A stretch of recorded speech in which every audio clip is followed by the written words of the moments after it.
The WNBA erupted after Caitlin Clark revealed she's leaving the United States, sending the league into full panic mode, as if everything were falling apart.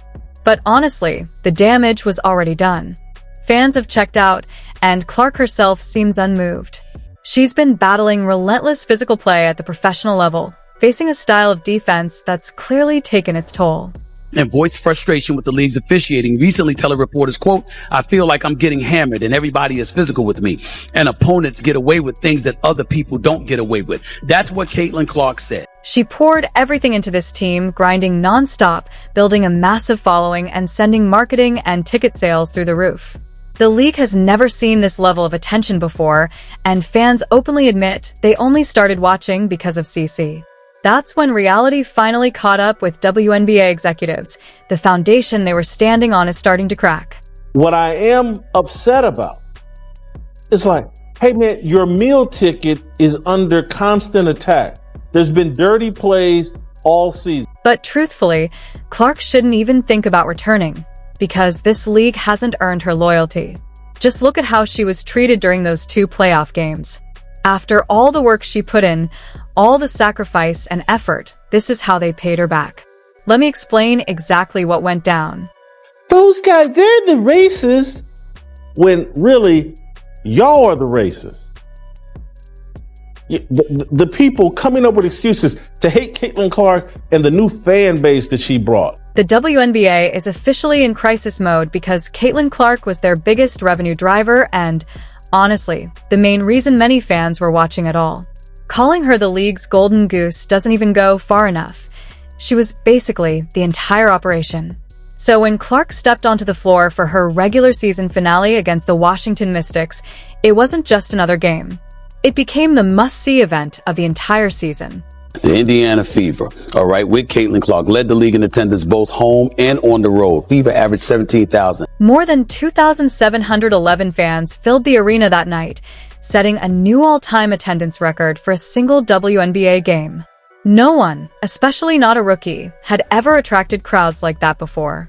In her first season alone, she was averaging over 15,000 fans per game.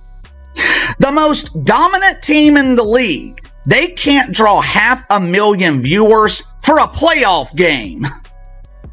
Atlanta Dreamers and the New York Liberals. Again, the Liberals. They supposedly have stars. Remember when ESPN claimed that the Liberals had the new Big Three? Dreamers, Liberals, 410,000 viewers. The other game was the Phoenix Masculines and the Minnesota Lynx. But that's where it gets even wilder. It wasn't just the crowds. Her jersey sales exploded like a Black Friday rush. Rookies, veterans, star players, it didn't matter. Clark was outselling everyone. The moment she put on that Fever jersey, it turned into instant gold. Fans wanted a piece of history, and almost overnight the WNBA stopped being a niche league on the sidelines of the sports world and became a full-blown phenomenon.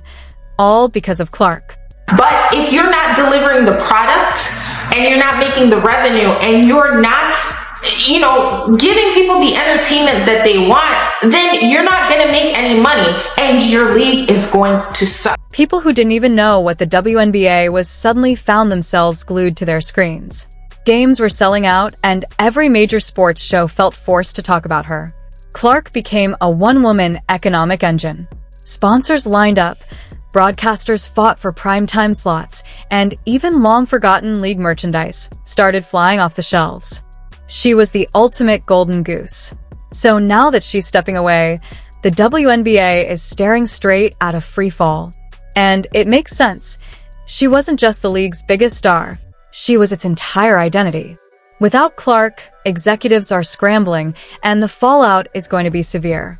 The numbers tell the story. From day one, she drove record ticket sales and massive revenue spikes.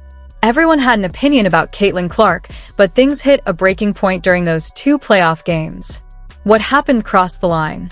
She wasn't just competing, she was getting battered by flagrant fouls, constant trash talk, and blatantly dirty plays that no other player would be expected to endure. She's just not built for the physicality of this league. Yeah, and she's not quick enough to get away from the physicality. And if you think this was just routine on-court tension, think again. The attacks were coming from some of the league's most outspoken figures. This wasn't normal basketball drama. It looked like a coordinated effort to tear her down, and it escalated quickly. First was Alyssa Thomas, who poured fuel on the fire after the Indiana Fever's heartbreaking loss to the Connecticut Sun. In her post-game interview on September 19, 2024, she didn't focus on the game itself or even acknowledge Clark's talent. Instead, she went straight for the throat. This kid's on the wrong team. She's got the wrong skill set to handle the physicality of that league. And she's a rookie. Nope. Thomas went all in, accusing Clark and her fans of racial bias. She claimed the only reason Clark was getting so much attention was because she's a white player excelling in a league historically dominated by black athletes. She even suggested Clark should be on a better team. Those comments sparked a massive backlash. Thomas didn't hold back, dismissing Clark's hype as nothing more than, and I quote, "a white face in a sport that's always been built on black excellence." Honestly, it's been a lot of nonsense. I think in my 11-year career, I've never experienced the racial comments from the Indiana Fever fan base. We had her face on a serious matter that happened in this world, and it's unacceptable, honestly. And there's no place for it. But if you thought it was just trash talk, think again. It quickly escalated into something much worse. Just one game later, in the first round of the playoffs against the Connecticut Sun, things took a dark turn. Clark was unstoppable, racking up 26 points by the third quarter when Day Carrington decided to take matters into her own hands, literally. During a fast break in the fourth quarter, Carrington, who had been shadowing Clark all game, made her move. And this woman swats at the basketball and somehow decides to turn her hand down and her fingernails and jab them right into the eye of Caitlin Clark. No foul call. No refs stopping the game to go look. Is this a flagrant?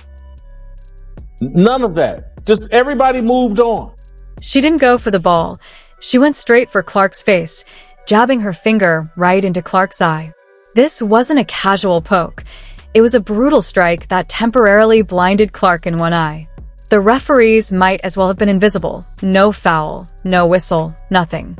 Clark staggered off, rubbing her eye and trying to recover. But did she sit out? Not a chance.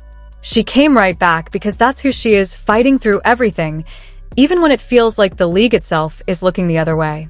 Your biggest star, your meal ticket, the reason why you have relevancy, just got stabbed and assaulted and nothing. Just when you thought it couldn't get any worse, Candace Carter stepped in during Game 2 on September 23, 2024, turning it into a full-blown assault.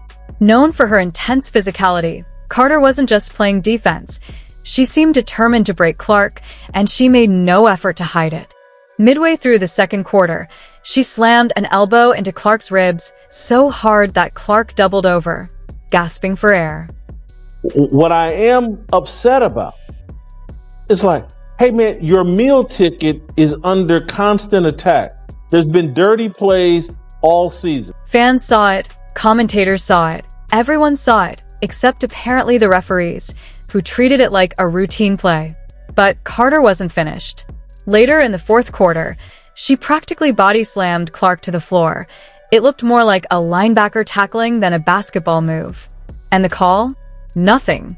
No foul. Just Clark picking herself up, frustration etched all over her face, as if Carter had been handed a get-out-of-jail-free card for the entire game. It's an attack on Caitlin Clark.